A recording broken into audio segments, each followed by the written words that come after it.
Charles Whitmore was a man admired by many.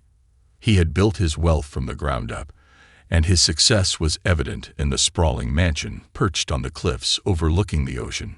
The estate, complete with manicured gardens, towering gates, and an air of untouchable grandeur, was the envy of the town.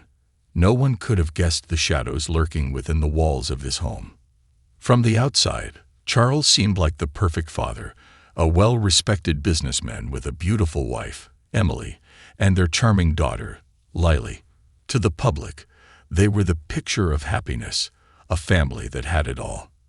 Emily often organized charity events and was the heart of the family, pouring love and care into every part of their life.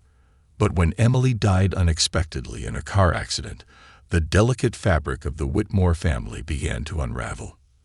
Lily, once the joy of her mother's life, became a symbol of Charles's growing frustration. Born with a disability that left her confined to a wheelchair, Lily required constant care, and Charles struggled to adjust to the demands of her condition.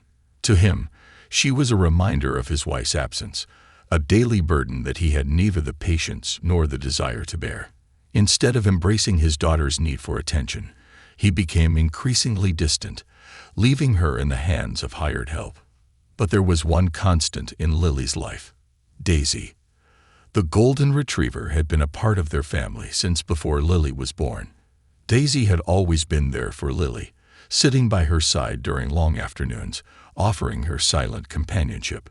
The bond between them was undeniable. While Charles spent his days immersed in his work, ignoring his daughter, Daisy was Lily's loyal friend. The dog seemed to understand Lily's silent needs, staying close to her when the house felt too empty and offering a quiet comfort when her father's presence was more like a distant shadow than a source of support. Lily's life, while filled with love from Daisy, was increasingly isolated. Charles's indifference to his daughter only deepened, and the mansion, once a home filled with laughter and life, became a cold and hollow place, echoing with the absence of Emily. Yet on the surface, it was a place of wealth and beauty. No one could see the growing cracks beneath the polished exterior. As the years passed, the mansion on the cliffside grew quieter, its once lively halls now filled only with echoes of the past. The loss of Emily had cast a shadow over the Whitmore family that Charles never seemed to recover from. His grief was palpable, but it was his inability to cope with it that fractured the family even further. Gone were the days of family dinners and laughter. In their place was a cold, silent home where Charles retreated into his work, his emotions locked behind a wall of indifference. Lily, for her part, was too young to understand the full weight of her father's grief, but she sensed the distance between them. It was as if the man who had once been her protector had disappeared, leaving her in a house that no longer felt like a home. She missed her mother deeply, but it was the absence of Charles's warmth that hurt her the most. He wasn't just distant, he was absent in every way that mattered. Despite his coldness, Lily clung to the memory of her mother, finding solace in small things: a song Emily had once sung to her, the scent of her mother's perfume that still lingered in the air, the old family photos that lined the hallway. But it was Daisy who filled the silence most often. The dog never judged, never asked for anything more than a pat on the head or a few kind words. Daisy had been Emily's dog before she was Lily's, and perhaps because of this, she seemed to understand that Lily needed someone to lean on. When the household staff came and went, trying to make sense of the growing tension, Daisy remained a steady presence, sitting at Lily's feet or lying beside her when the loneliness became too much to bear. It was clear that the dog cared for Lily in a way no one else did. While Charles might have provided for her in material ways, Daisy gave her something far more precious: loyalty and love. But even as Daisy became Lily's anchor, the cracks in the mansion's facade deepened. Charles no longer bothered to pretend everything was fine. His temper, once controlled, now flared unpredictably. He often shouted at the staff for the smallest mistakes, his voice cutting through the air like a blade. Neighbors spoke of how he would snap at anyone who dared to question him. To the outside world, Charles was still the wealthy, successful businessman, but within the walls of the mansion, he was a broken man, a man who had lost not just his wife, but his ability to connect with the world around him. As time wore on, Charles's behavior became more erratic. His once well-manicured appearance and poised demeanor gave way to a man who appeared to be unraveling.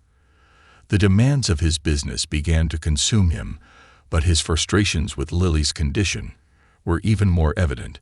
He refused to hire a permanent caretaker for his daughter, insisting that he could manage on his own.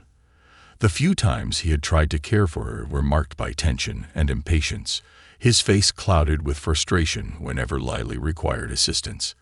He viewed her dependency as a reflection of his own inadequacy, and it only deepened his resentment. Though the town still saw him as a wealthy, respected businessman, whispers began to circulate about his increasingly strange behavior. At social gatherings, his conversations grew shorter, more terse. He snapped at colleagues, and his usually smooth manner now carried an edge. Even his closest friends noticed the shift, though few dared to address it directly. Charles had always been a man who commanded respect, and his changing moods created an unspoken fear among those around him. They had learned to tread lightly, not questioning the man who had built so much. In the absence of his emotional involvement, Charles's relationship with Lily became even more strained. He no longer took the time to engage with her, leaving her isolated in the large, cold house. Instead, he began taking her on long walks along the cliffside, though the trips seemed more like obligations than acts of love. The wheelchair ride, once something Emily had cherished, was now nothing more than a routine. Charles would wheel Lily along the narrow path without saying a word, his mind elsewhere, consumed by thoughts of his business deals and losses. He didn't notice how the wind tugged at her hair or how her eyes followed the distant horizon. Daisy, however, never left their side. The dog's presence was always steady, her gaze often darting between Charles and Lily, as if trying to read the tension in the air. She followed them on every walk, refusing to be left behind. As the days passed, however, it became increasingly clear to anyone paying attention that something was off. The dogs seemed uneasy, often barking or growling when they reached the edge of the cliff. Charles brushed it off as harmless, but it was evident to those who knew Daisy that she was sensing something far more dangerous. Charles's actions grew more erratic still. He stopped bringing Lily inside the house after their walks, leaving her exposed to the elements for longer periods. His disregard for her well-being became too much to ignore, but no one could intervene. Charles had the power to make the decisions, and with his wealth came the ability to manipulate those around him. The day of the storm arrived quietly, the sky growing overcast as the morning wore on. A chill had settled in the air, and the sea, once calm, began to churn with increasing force. The wind whipped through the trees, and the first droplets of rain began to fall, but Charles remained determined.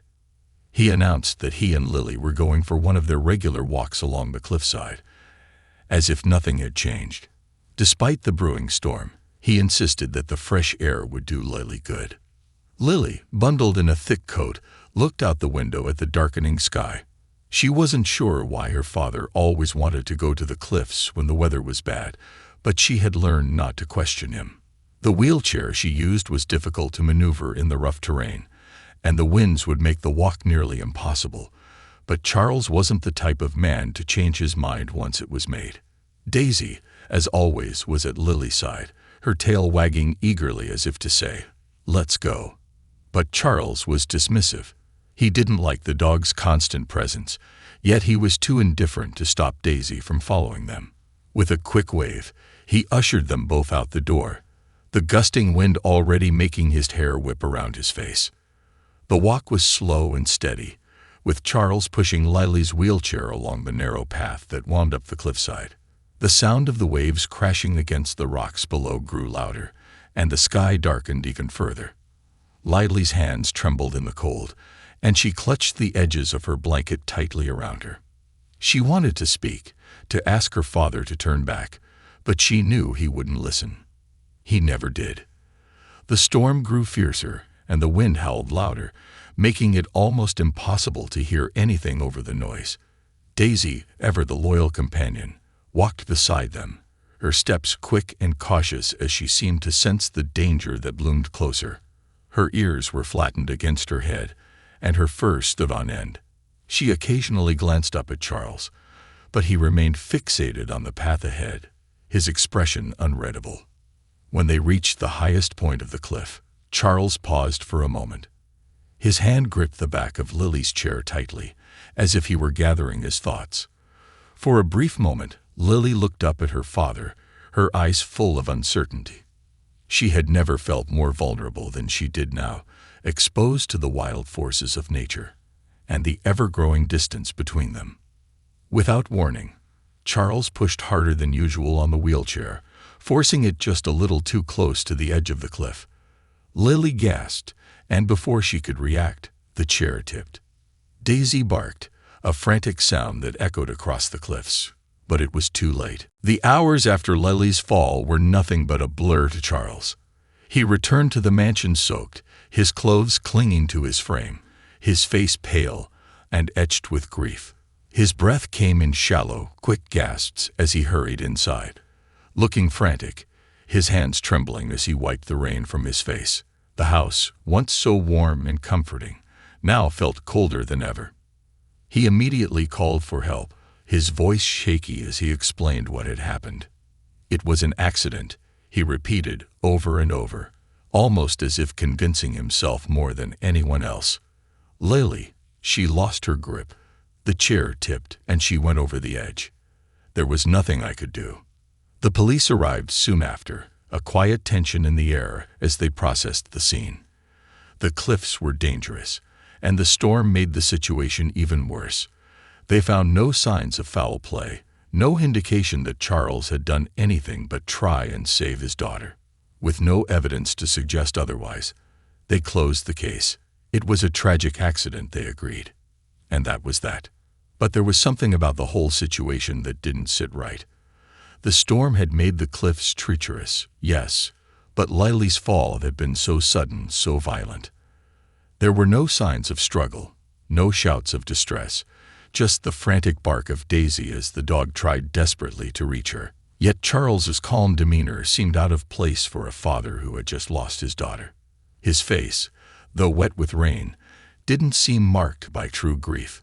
He was too composed, too controlled. In the days following, the mansion fell eerily quiet.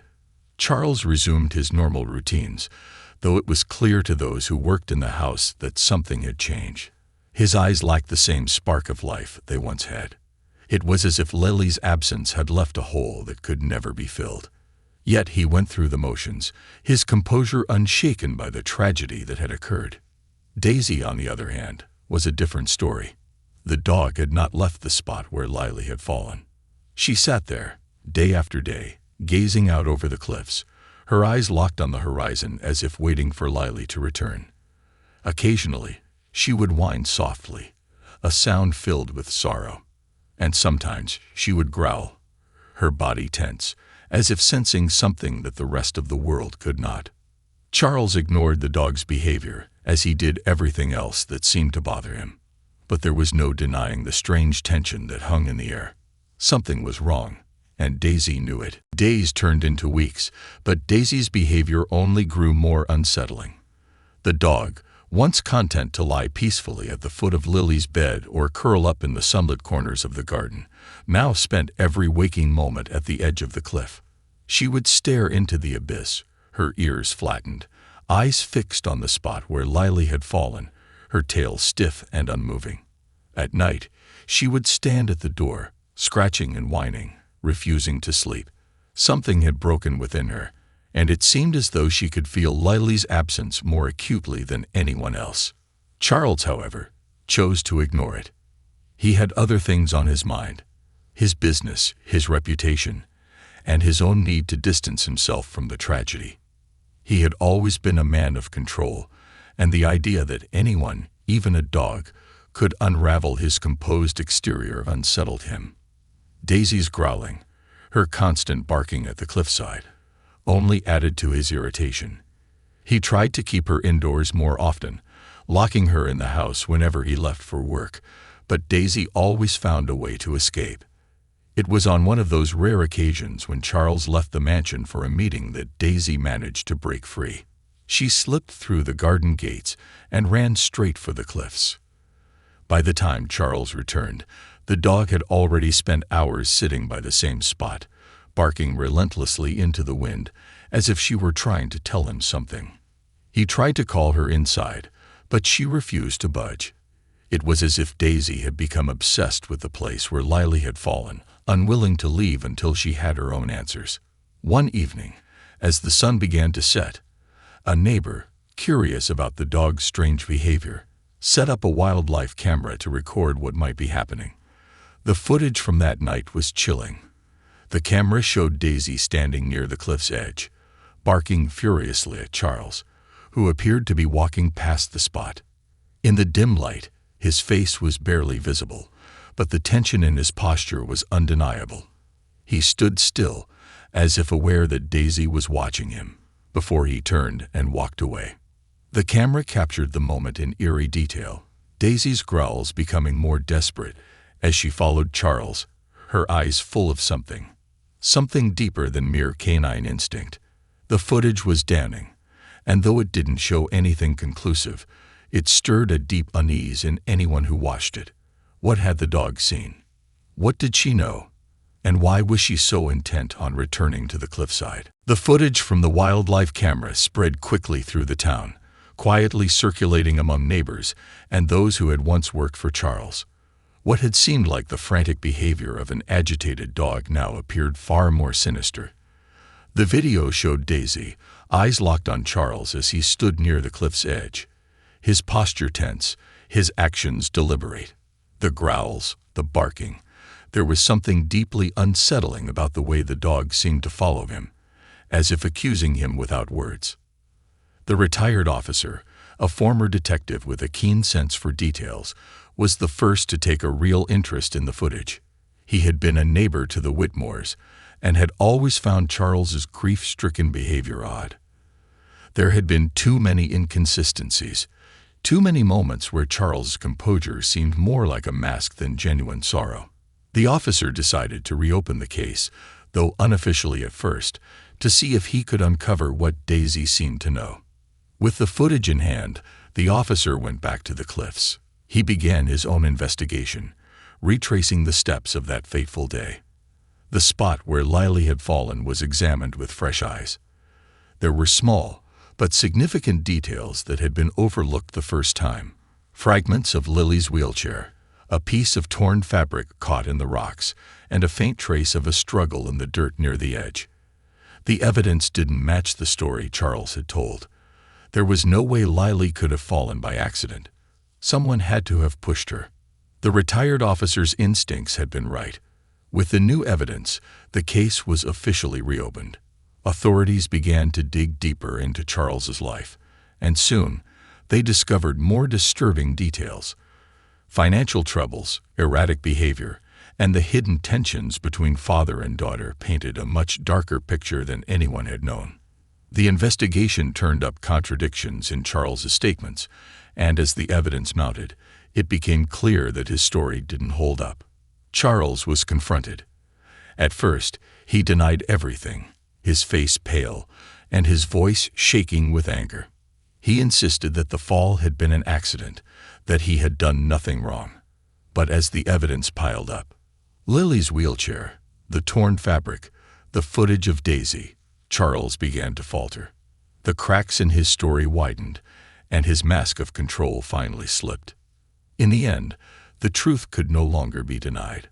The man who had once been revered for his success and composure was revealed to be a liar, a man who had pushed his own daughter to her death in a fit of frustration and indifference.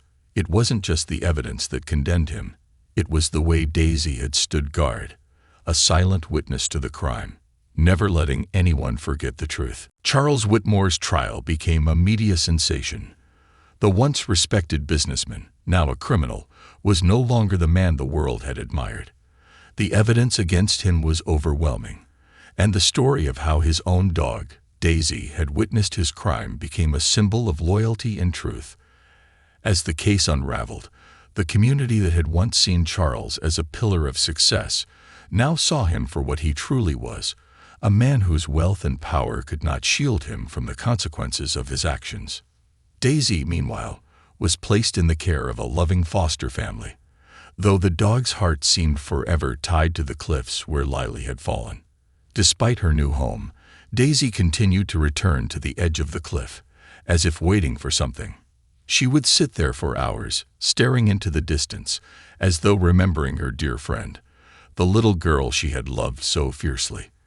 The people of the town, touched by the dog's unwavering loyalty, placed a small plaque near the cliffs in her honor, a tribute to her role in bringing the truth to light. Charles was convicted of his daughter's murder, and his empire crumbled. His wealth, once a shield against scrutiny, now seemed meaningless. He was stripped of his titles, his fortune, and his freedom. His name, once spoken with admiration, was now a symbol of betrayal. And though justice had been served, it could not undo the damage that had been done. The loss of Lily, a bright and innocent soul, and the destruction of a family that had once seemed so perfect. As the months passed, the town slowly began to heal, though the scars left by the tragedy would never fully fade. Lily's memory lived on in the hearts of those who knew her, a young girl who had been more than just her disability. She had been a light in the darkness, and her story, though tragic, would never be forgotten. Daisy, the faithful dog who had never given up, became a quiet legend in the town. She was a reminder of the bond between humans and animals, a bond that transcends words and speaks directly to the heart. Her loyalty had exposed a terrible truth, but it had also brought the promise of justice. In the end, Daisy's presence was a comfort, a symbol of the love that still existed in the world, even after the darkness had passed.